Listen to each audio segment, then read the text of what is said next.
गई अब हमारी सीनियर्स की बारी। नई नई नई ये बातें, नई है जानकारी। आ गई अब हमारी सीनियर्स की बारी। इनके अनुभव से अपनी बदली दुनिया सारी। इनके अनुभव से अपनी बदली दुनिया सारी। दादा दादी नाना नानी करते बातें प्यारी। सुन लो तुम, समझ लो तुम, हाँ सुन लो तुम, समझ लो तुम। सुन लो तुम, समझ लो तुम, बात ये हमारी। खुश रखोगे इनको तो होगी खुशी तुम्हारी। नई बात है ये देखो, नई जानकारी। आ गई अब हमारी सीनियर्स की बारी। अक्सर सुना है हमारी धरती पर पानी तो बहुत है, पर ज्यादातर पानी खारा है। पीने योग्य पानी यानी कि मीठा पानी हमारी धरती पर बहुत कम है। पर आखिर क्या होता है ये खारा पानी, और ये खारा क्यों होता है? आइए कुछ पल बैठते हैं बुजुर्गों की छांव में।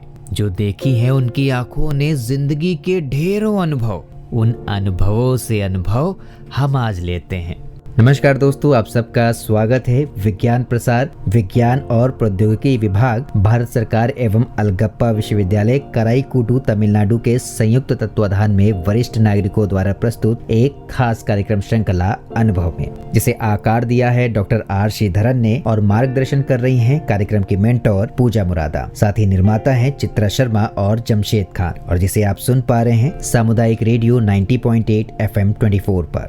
और मैं हूँ आरजे सनी। दोस्तों, ये तो आप सभी अच्छी तरह से जानते हैं कि हमारी पृथ्वी का 71% हिस्सा पानी से ढका हुआ है। 1.6% पानी जमीन के नीचे है और 0.001% वाष्प और बादलों के रूप में है। उनमें से 97% सागरों और महासागरों में है, जो कि खारा है। और सब कुछ कैलकुलेट करें तो पीने योग्य पानी महज 3% है, जिसमें से 2.4% ग्लेशियरों और उत्तरी और दक्षिणी ध्रुवों में जमा हुआ है। यानी कि कुल मिलाकर 0.6% पानी नदियों और झीलों और तालाबों में है, जिसे इस्तेमाल किया जा सकता है। क्यों? शॉकिंग है ना दोस्तों? चलिए आपकी इस बारे में जानकारी को थोड़ा और बढ़ाते हैं आज के हमारे इस कार्यक्रम की मदद से। पिछले एपिसोड में आपने जल प्रबंधन के विषय पर इंजीनियर ललित शर्मा और चित्रा शर्मा की वार्ता से आपको बहुत सारी जानकारियां मिली थीं। पानी के बारे में भी आपको बहुत कुछ पता चला था। आज का विषय है दोस्तों खारा पानी और जल में घुली अशुद्धियां, जिसके बारे में जानकारी देने के लिए विषय विशेषज्ञ हैं इंजीनियर ललित शर्मा और इंटरव्यूअर चित्रा शर्मा जी। तो चलिए जल्दी से प्रवेश करते हैं आज के इस कार्यक्रम में। नमस्कार, एक बार फिर कम्युनिटी रेडियो 24 FM पे हमने मिस्टर ललित शर्मा को आमंत्रित किया है। और पिछले एपिसोड में जैसे हम जल के बारे में डिस्कस कर रहे थे, जल के बारे में जानकारियाँ ले रहे थे, उसी एपिसोड को आगे बढ़ाते हुए आज हम ये जानना चाहते हैं कि ललित जी, खारा पानी क्या है और ये खारा कैसे बन जाता है? जो हम लोग पीते हैं वो तो मीठा पानी होता है, लेकिन ज़मीन पे आप कहते हैं जैसे जैसे अंदर जाओ वो खारा होते जाता है, तो ऐसा क्यों? नमस्कार। ज़मीन के अंदर जो पानी होता है, आप ये समझिए कि वो पानी ऊपर से ही गया हुआ है। और आज जो हम पानी निकाल रहे हैं वो हो सकता है कि कुछ 100 साल पुराना या 1000 साल पुराना पानी हो। और आप लोग सब जानते ही हैं कि ये एक ऐसी चीज़ है जिसके अंदर बहुत सारी चीज़ें घुल सकती हैं, और जो भी चीज़ें पानी के अंदर घुल सकती हैं उनको हम घुलनशील कहते हैं। और ये घुलनशील तत्व जो होते हैं वो कुछ मिनरल्स हो सकते हैं, कुछ सॉल्ट्स हो सकते हैं, लेकिन ये सब कुल मिला के कहीं ना कहीं अपना जो उनका स्वाद होता है या उनके जो भी गुण होते हैं वो पानी के अंदर आ जाते हैं। अब आप देखिए कि अगर नमक है, नमक आप अगर पानी में मिलाएं तो पानी में मिक्स हो जाता है बड़े आराम से, और उससे पानी खारा हो जाता है। उसी तरह से बहुत सारे तत्व मिलकर जब पानी में घुल जाते हैं तो वो तत्व जो हैं वो ही खारापन कहलाता है। उन तत्वों के जो अपने स्वाद हैं उसकी वजह से पानी का स्वाद जो है वो बदल जाता है, और कई बार ये नमकीन लगता है, कई बार आप देखेंगे कि कुछ जगह पे पानी कड़वापन लिए हुए होता है, कई बार कहते हैं कि कसैला पानी है। तो ये सारा इस चीज़ के ऊपर निर्भर करता है कि उसमें किस तरह के तत्व मिले हुए हैं। अब जैसे आपने कहा कि पानी नीचे जाते हैं तो खारापन बढ़ता जाता है, हाँ ये बिल्कुल सही बात है कि पानी को जितनी गहराई पे आप जाएंगे उसमें खारापन उतना ज़्यादा बढ़ता जाता है। उसका कारण ये है कि कुछ तो पानी जब ऊपर से नीचे जा रहा था, यानी कि जैसे पिछले एपिसोड में हमने बात की थी कि बारिश का पानी ज़मीन के अंदर जाता है, तो जिस तह के अंदर से होता हुआ वो ज़मीन में नीचे भूजल स्तर तक पहुंचता है, तो उसमें जो जो चीज़ें घुलनशील होंगी वो घुलती जाएंगी। इसका मतलब हुआ जितना नीचे जाएंगे उतना ज़्यादा उसके अंदर चीज़ें घुलती जाएंगी। इसीलिए जितना आप पानी को नीचे से निकालेंगे उतना ज़्यादा उसमें खारापन बढ़ता जाएगा। ललित जी, यहाँ पे मैं पूछना चाहूँगी, तो क्या ये अशुद्धियों के साथ जो घुल रहा है, कुछ उसमें से ऐसे पदार्थ होंगे जो हमारे लिए, हमारी सेहत के लिए ठीक नहीं होंगे, तो क्या वो सारे घुलते हुए चले जाते हैं या कहीं फिल्टर भी होता रहता है? देखिए, हम इस तरह से देखें कि पानी में जो अशुद्धियाँ होती हैं वो मुख्यतः 3 प्रकार की होती हैं। जो वैज्ञानिक लोग इसको बोलते हैं कि मुख्यतः 3 प्रकार की अशुद्धियाँ होती हैं। पहली अशुद्धि भौतिक अशुद्धि कहलाती है। अच्छा।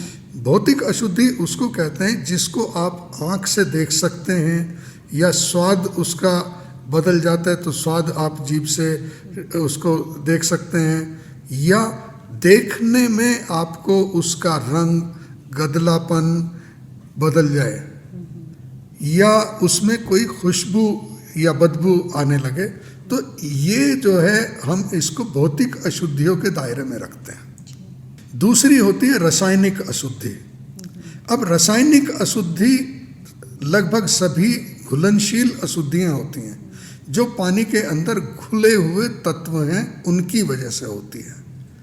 तीसरी जो अशुद्धि होती है उसको हम जैविक अशुद्धि कहते हैं, यानी कि छोटे छोटे जीवाणु जिनको हम आँख से देख नहीं सकते लेकिन वो पानी के अंदर मौजूद हैं, तो उनको हम जैविक अशुद्धि कहते हैं, जिनको कई बार कुछ लोग जरासीम कहते हैं, कीटाणु बोलते हैं, विषाणु बोलते हैं। तो ये सारा जैविक अशुद्धि के रूप में होता है। अब इन अशुद्धियों में जितनी भी अशुद्धि घुलनशील है वो मोस्टली रासायनिक अशुद्धि हैं। अब वो कहाँ से आती हैं अगर उसके ऊपर देखें तो एक तो आप लोगों ने अभी समझ ही लिया है कि जो ज़मीन की तह हैं, ज़मीन के अंदर कुछ ऐसे तत्व हैं जो पानी में घुल जाते हैं। दूसरे ऐसी चीज़ें होती हैं जो हम ज़मीन के ऊपर इस्तेमाल कर रहे हैं। अब आप सोचिए कि आपने नमक लिया था, मैंने एक नमक का उदाहरण दिया था, और आपने कुछ नमक ज़मीन के ऊपर ऐसे ही फेंक दिया। अब पानी आएगा तो पानी में वो नमक घुल जाएगा, और हो सकता है कि वो नमक ज़मीन की तह से होता हुआ नीचे पहुंच जाए। अब जो चीज़ पानी के अंदर घुल चुकी है उसको वैसे तो देखा जाए तो पानी, मिट्टी की जो तह हैं उनके बीच से जब जाता है तो वो फिल्टर हो जाना चाहिए, लेकिन समस्या ये है कि जो चीज़ पानी के अंदर घुल चुकी है वो इतने छोटे कण के रूप में उसमें समा चुकी है कि वो उससे फिल्टर आउट नहीं हो सकती। इसलिए वो घुलनशील अवस्था में ही रहेगी, और पानी के अंदर ये घुलनशील चीज़ें जो हैं जैसे जैसे नीचे जाते हैं बढ़ती जाती है। हाँ, जो जैविक अशुद्धि है जो कि हम हालांकि आँख से नहीं देख पाते लेकिन फिर भी वो घुलनशील अवस्था में नहीं है, वो छोटे छोटे कण के रूप में पानी के अंदर तैर रहे हैं वो चीज़ें जरूर जैसे जैसे नीचे जाते हैं वो कम होती जाती हैं। अब अगर मिट्टी के कणों के बीच से रास्ता इतना संकरा है कि वो उस कणों को रोक पाते हैं, यानी कि कण का साइज बड़ा है और रास्ते का साइज छोटा है, तो वो ऊपर रुक जाएगा। लेकिन अगर कण का साइज छोटा है, जैसे कि वायरस जो होता है वो सबसे छोटा होता है, तो वायरस जो है वो नहीं रुक पाता, वो नीचे पहुंच जाता है। हाँ, जब वो नीचे जाता है तो उसको कोई हवा या खाना नहीं मिलता, तो उसकी वजह से हो सकता है वो मर जाए, या हो सकता है उसको हम सुषुप्त अवस्था भी बोलते हैं, डोरमेंसी, वो सुषुप्त अवस्था में भी जा सकता है, जो कि जैसे जैसे उनको अनुकूल परिस्थिति मिलेगी वो फिर से वापस अपने एक्टिव स्टेज जो है, क्रियाशील अवस्था जो है उसमें आ जाए। तो इस प्रकार मैं ये कह सकता हूँ कि जो घुलनशील चीज़ें हैं, जो पानी में घुली हुई तत्व हैं, वो मिट्टी में नीचे जाते हुए अलग नहीं होती। हाँ, जो चीज़ें घुलनशील अवस्था में नहीं हैं उनको अलग किया जा सकता है। तो इसके लिए क्या एक टेक्नोलॉजी के थ्रू ही किया जाएगा ना, एक आम पर्सन तो नहीं कर पाएगा? हाँ, इसको अलग करने के लिए तो हमें कोई ना कोई तकनीक अपनानी पड़ेगी, लेकिन उससे ज़्यादा ज़रूरी बात ये है समझने की कि क्या ये हमारे स्वास्थ्य के लिए, हमारे लिए अच्छा है कि खराब है जी। और उसमें मुख्यतः कुछ चीज़ें जैसे कैल्शियम और मैग्नीशियम, दो चीज़ें ऐसी होती हैं जो हमारे लिए बहुत ही अच्छी हैं। हम चाहते हैं कि कैल्शियम और मैग्नीशियम उस पानी के अंदर हो, क्योंकि कैल्शियम और मैग्नीशियम की वजह से हमारा जो पाचन तंत्र है, जो हमारा खाना पचाने की जो प्रक्रिया हमारे पेट में होती है, उसमें ये सहायक होती है, और हमारे शरीर में जो हड्डियों का बनना है या दूसरे और प्रक्रियाएं हैं उसमें ये सहायता करती है। इसके अलावा जो दूसरे तत्व होते हैं वो हम चाहते हैं कि कम से कम हो, या उनकी कोई मात्रा निश्चित जो मानक हैं उसके अंदर ही होनी चाहिए। अगर उससे ज़्यादा होंगे तो फिर ये हमें नुकसान करेंगे। जैसे कि हमारे भिवाड़ी के एरिया के अंदर जो फ्लोराइड की मात्रा है पानी के अंदर वो काफ़ी अधिक पाई जाती है, और उसकी वजह से हमारे एक तो जोड़ों के अंदर दर्द होने की संभावना बनी रहती है। जैसे जैसे आपकी उम्र बढ़ेगी तो पता चलेगा कि आपके घुटनों में, कोहनियों में या गर्दन में दर्द होना शुरू हो जाता है। इसके साथ साथ बचपन से ही आप देखेंगे कुछ बच्चों के दांतों पर धब्बे दिखाई देते हैं, तो वो भी इस फ्लोराइड के कारण होते हैं। तो फ्लोराइड एक ऐसी चीज़ है जो हमारे स्वास्थ्य के लिए नुकसानदेह है, उसको हमें पानी से अलग करना चाहिए। इसी तरह से जैसे लौह तत्व की मात्रा जो है वो भी अगर ज़्यादा है वो भी हमें नुकसान करती है। कई जगह आर्सेनिक होता है, आर्सेनिक की वजह से हमें त्वचा रोग होते हैं, और त्वचा रोग के साथ साथ कुछ तरह के कैंसर जो हैं वो भी उसकी वजह से हो सकते हैं। हमारे गुर्दे जो होते हैं उनमें बीमारियाँ उसकी वजह से हो सकती है। तो पानी में बहुत सारे तत्व होते हैं, और कुछ ही तत्व ऐसे हैं जो हमें फ़ायदा पहुंचाते हैं और कुछ बहुत नुकसान पहुंचाते हैं।